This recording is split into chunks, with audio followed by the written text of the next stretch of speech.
Welcome back to Focus Today. Steve Johnson here with you, along with Paulina Leiser. It's good to have you here. Of course, President Obama, this is a day a lot of people had been hoping for because it's the last day that he's giving his State of the Union address since he became president. In fact, you know, I was thinking back to the first year that he gave it. I thought, well, how many more of these will we have to listen to and hear what he has to say?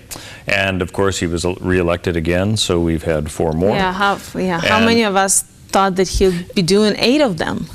Yes. Well, I think, you know, people who were his supporters were happy to see that taking place. But I thought some of the things that he said were pretty interesting. Tell me. And he gave a very upbeat, and we had an idea that this was going to happen, an upbeat idea of what was happening in the United States because of all of that. And I thought that's a fascinating thing for him to state. And did you have any initial reaction when you saw it?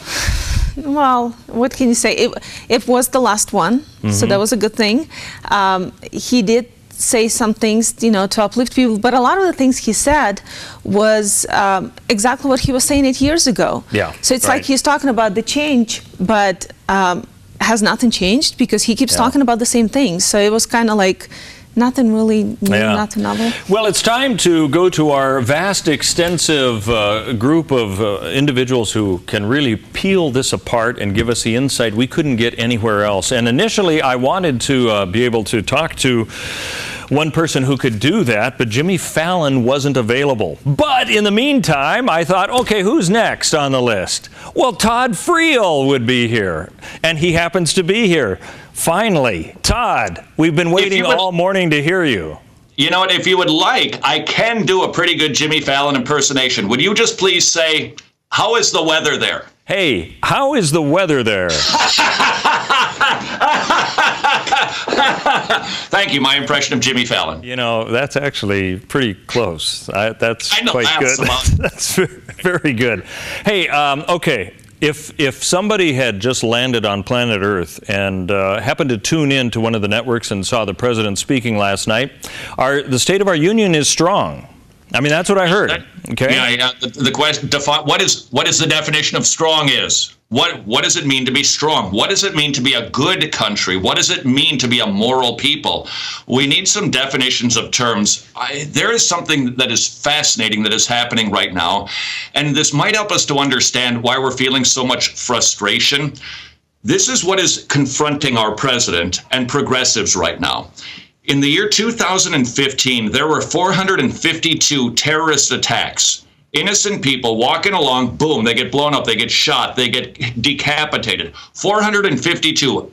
Would you like to profit a guess as to the number of those atrocities that were committed by Muslims? Want to guess? I would say the percentage would be extremely high, and I'm being politically correct when I say that. 450 by Muslims. 450 terrorist attacks by Muslims out of the 452. We have a big problem, and it is confronting progressives, and it is demanding that we answer the question. First of all, is this Islamic worldview compatible with Western civilization? I'll leave it that broad.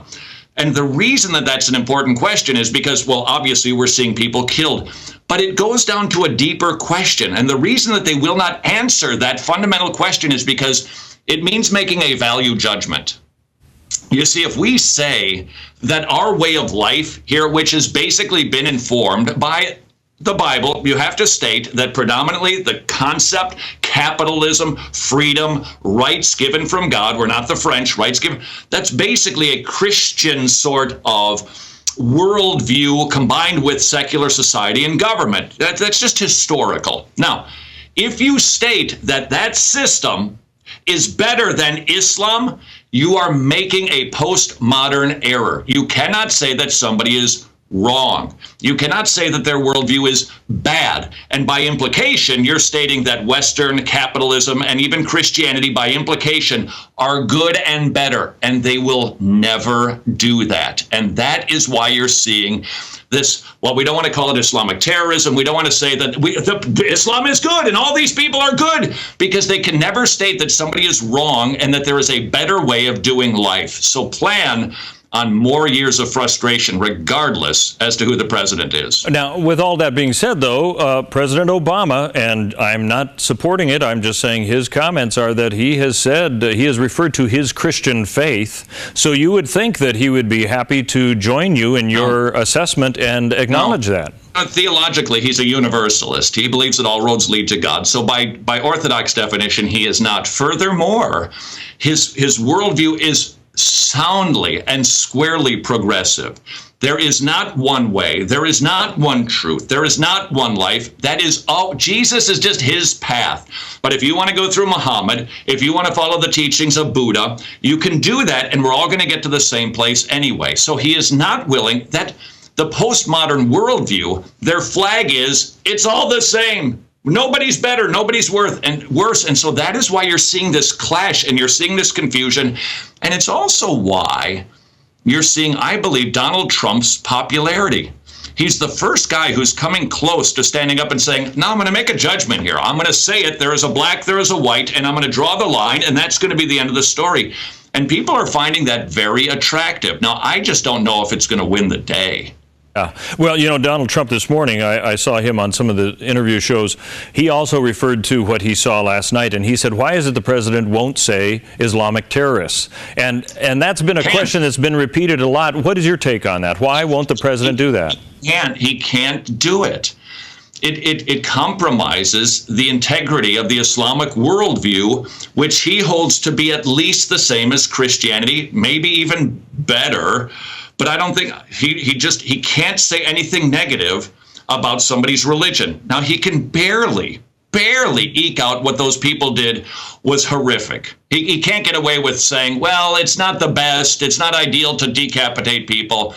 But he struggles to call that evil and horrible, but he'll never equate it with the religion of peace because it states that Christianity, that Western civilization is better. And this is I just heard Rudy Giuliani, he was on O'Reilly the other night, and he was saying, we need to answer this question. Which form of civilization do we want? Which one is better? And I yelled at my TV, they're not going to answer the question. They can't, because it's contrary to their worldview. So are we seeing somebody who is trying to fool the American populace, do you think, as President Obama, or is by not saying everything he believes? No. Well, I mean, everybody what's going does on? that. Because a lot of people are willing to give him the benefit of the doubt, and yet people keep saying, but he never really says what the next step would be that he would have to say to come forward with a very, how do you say, aggressive statement against a certain group of people who are killing people. But that is his world. That is his position. We can't expect the man to answer things and speak the way that we think is the logical, more pre-modern way of thinking. He has his world. He's square. He's not waffling. He knows exactly who he is, what he's about, and what he's trying to do. There's no question about that. We just disagree with it. But if we keep expecting him to try to answer it the right way or to come out plain, he is coming out plain. In fact, if you listened last night, the closing of his...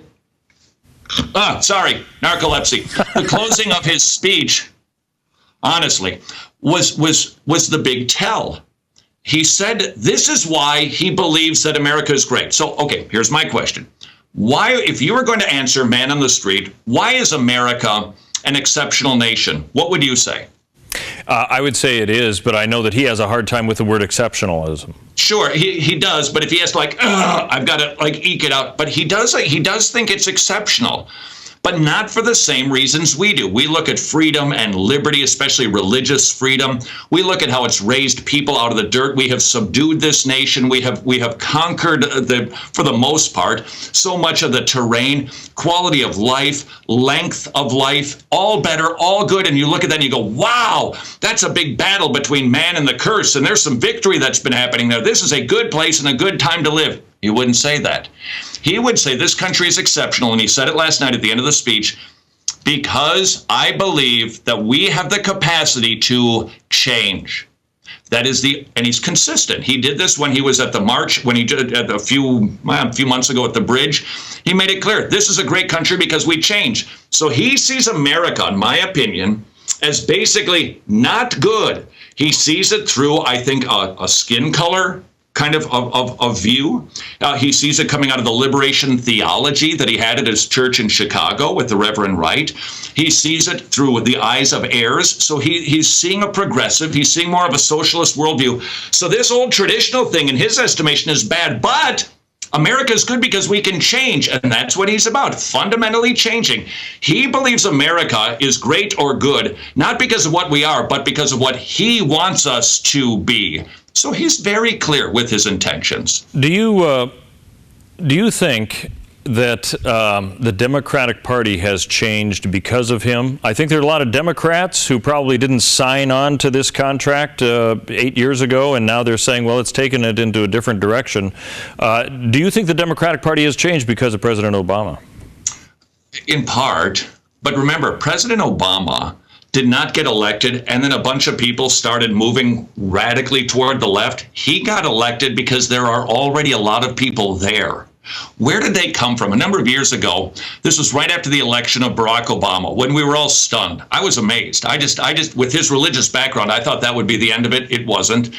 When he was elected, I went out to the campus of Georgia Tech to witness to kids, to talk to kids. And you know the big kiosks that they tend to have on university campuses where they post room for rent, here's a play that's coming up, do you have a trombone, I'd like to buy it, you know what I'm talking about on the public square? Yep.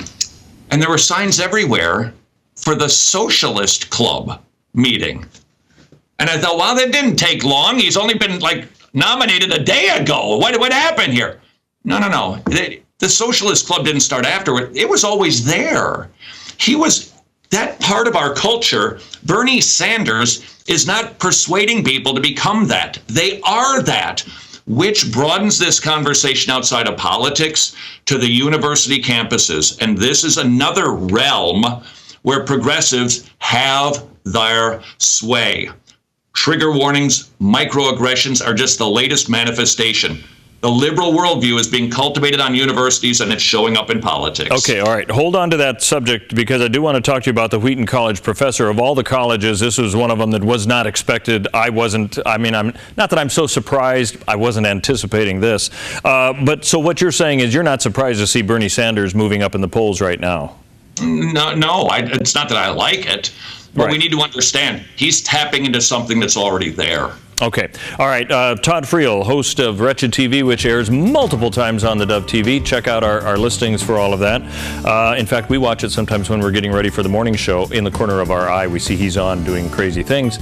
Don't know what he's talking about until I get a chance to talk to him, like right now. So we're going to be back in just a couple minutes to talk about what is going on the college campuses. You might have heard of this Wheaton College professor who says, hey, God and Allah are the same. It's interchangeable names. That's the only difference.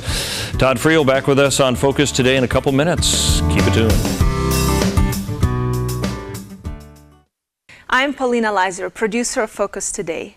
Thank you for watching this video, and make sure to check our other videos at thedove.us.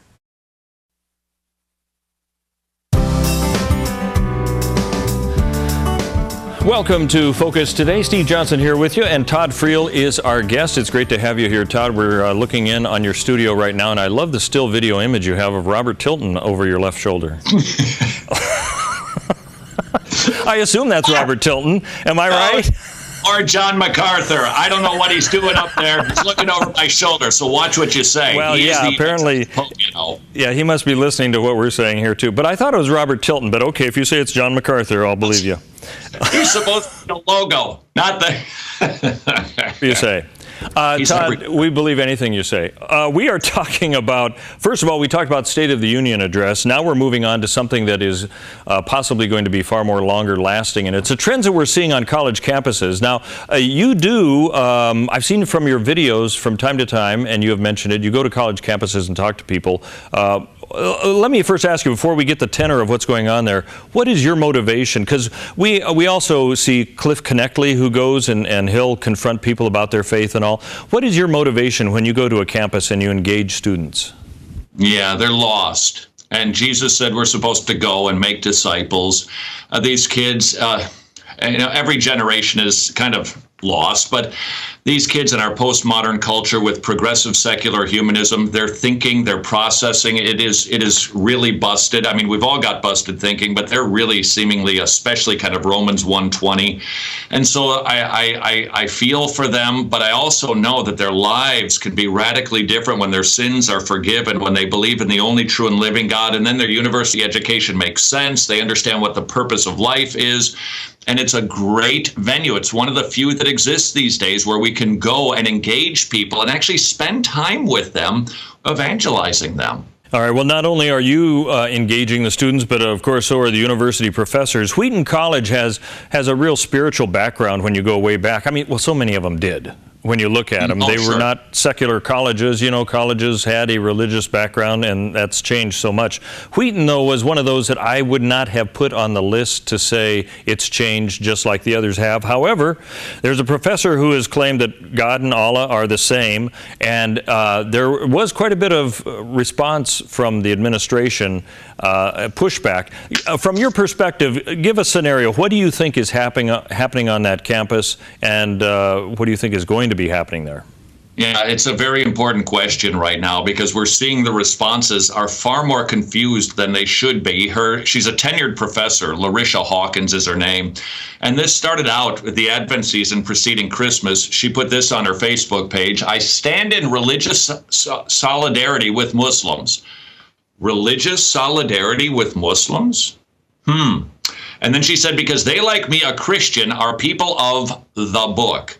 And that's just not accurate. That's not true. But then the real clear statement that helped people get what was going on, she said, "And as Pope Francis stated last week, we worship the same God."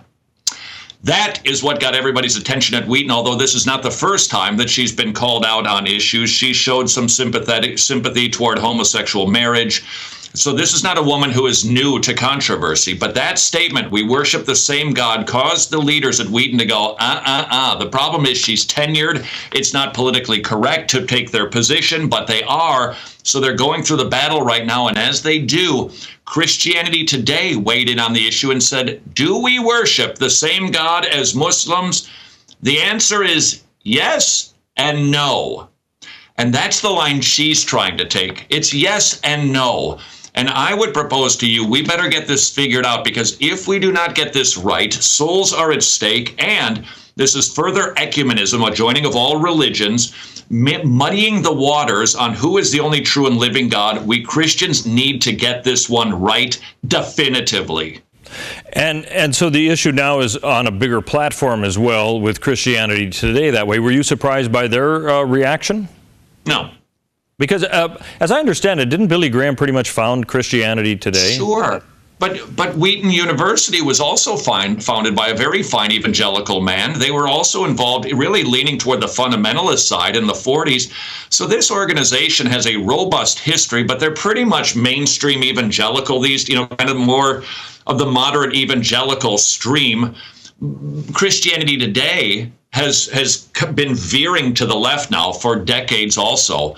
The institutions that were started up by good men decades ago, they progressively have been veering to the left. They always do. But we Christians need to get a hold of this one and shout louder than she is that the answer to the question, do Christians and Muslims worship the same God, is no. Not yes and no. No. Not well, sort of. No. And here's my analogy. Elvis Presley, in 1973, did a concert in Hawaii, the Aloha from Hawaii, via satellite concert. And in the concert, he wore a cape, and somebody handed him a crown. It was a prop, and he walked back and forth on the stage with a crown wearing a cape.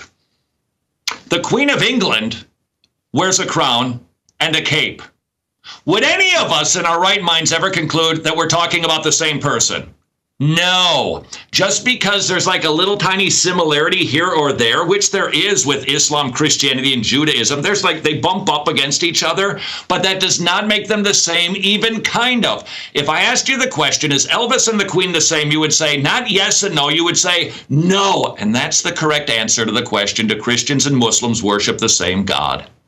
Well, with this battle going on college campuses, and maybe it's not a battle so much for them, but it is for people outside looking at it saying, you know what, you're not standing by the morality that you once had. Do you think there's a legitimate discussion going on at Wheaton, or are they taking these actions against her for some sort of political show?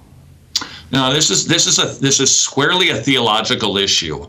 I don't think this has anything to do with some of the moral issues that Wheaton has been debating. That's a different subject. That's a different issue. This is bullseye theology here. And the debate is, are Christians and Muslims kind of, sort of, does it matter or does it not? Is 2 John accurate? Was Jesus accurate when he railed against the Pharisees that I and the Father are one? If you do not have the Son, you do not have the Father either. The issue, if you ever enter into this conversation, make it about Jesus. John chapter 2, John chapter 8, John chapter 6, John chapter 14. If you don't have 2 John, if you don't have the Son, you don't have the Father. If you don't believe Jesus rightly, you don't believe in the Father. It's like the disqualifier. You can't just believe in the cape and the crown and say they're the same. No, you don't have this right. You got nothing right. Jesus is the issue. And I'm grateful that Wheaton at least is holding the line on this. Now, it does raise some other questions for Christian universities, like the issue of tenure. How was this woman hired? She doesn't, frankly, strike me as a scholar. Why did this even get to this place? So it does raise some of those questions, but I think the big one is theological. We're going to have to keep watching that. This is anecdotal, but I think there's some value to this. I have noticed on Facebook, just my friends and then their children who are now in college age and growing up, and so you become their friends by almost osmosis, I have noticed that whereas they have been raised in a Christian environment, there's no indication to think that they are anything but Christians. I mean, I haven't talked to them individually about their faith, but there is that, the environment they were grown up in and the faith that they appeared to hold at one point. And I have been very surprised at the very same thing you're talking about, which is this idea of saying, well, we can't really be against Muslims because they have civil rights too. It takes on this weird little twist that doesn't get to the nut of what you said, and is Christianity and Islam the same? And I'm thinking this is permeated more than what we think, even within our own churches. I'm thinking we go to church and we assume the person next to us has as crystal clear focus as you have described. And I think we would be totally surprised if we engaged in conversation to find out that there's probably this universal thought that, hey, we're all the same, they're basically good people, and I'll see you in heaven. Do you have a concern about that in our churches for those who go to church these days? Yeah, Steve, I'll tell you, when you were talking, I was thinking about how many young evangelicals that are sound, they're orthodox, they know what the right answer is. But then, for instance, you say, well, what about homosexuality? They would say amongst friends, well, that's a sin. But then they would right away go, but what's the big deal? So it's a different attitude than their folks. And it's because they brush up against secular humanism. They brush up far more against postmodernism. So they've been rubbed a little bit more by the culture than we have, which was a different culture. And so I do see that. It's like, well, yeah, I believe this, but we Christians, we need to get back to specificity of language, being very clear. Soundbite society, confusion. We've got to be precise. We've got to be clear and draw sharply drawn theological lines of distinction. Otherwise, we're just headed toward one big amorphous world religion. I'm thinking, parents also have to talk to their kids. I think there's an assumption that they're Christians and they may not be. Have you found that? There's always that issue, but I also, everybody needs to parent their own kids. But here's what I've learned about my kids in this generation. We have to have those talks, but if you try this approach, look, this is the way you think. The end of the story. Now go clean your room and make your own clothes. It doesn't work. You need to be constantly studying the Word. Let the Word do the heavy lifting, teaching, encouraging, and showing love. Recognizing gay people are people, Muslims are human beings, they do have an eternal soul, they will die and go to hell if they don't repent and trust Jesus. So we need to teach theology, but really with love and truth mingled together. All right. Todd Friel with Wretched TV. Thanks for being with us. I appreciate it. I haven't had these conversations as much, and it's nice when Perry's gone and I'm able to do that. Good talking with you. It's always nice when the boss is gone. That's right. Todd Friel, part of Wretched TV and Focus today. Thanks for being with us, and join us again next time.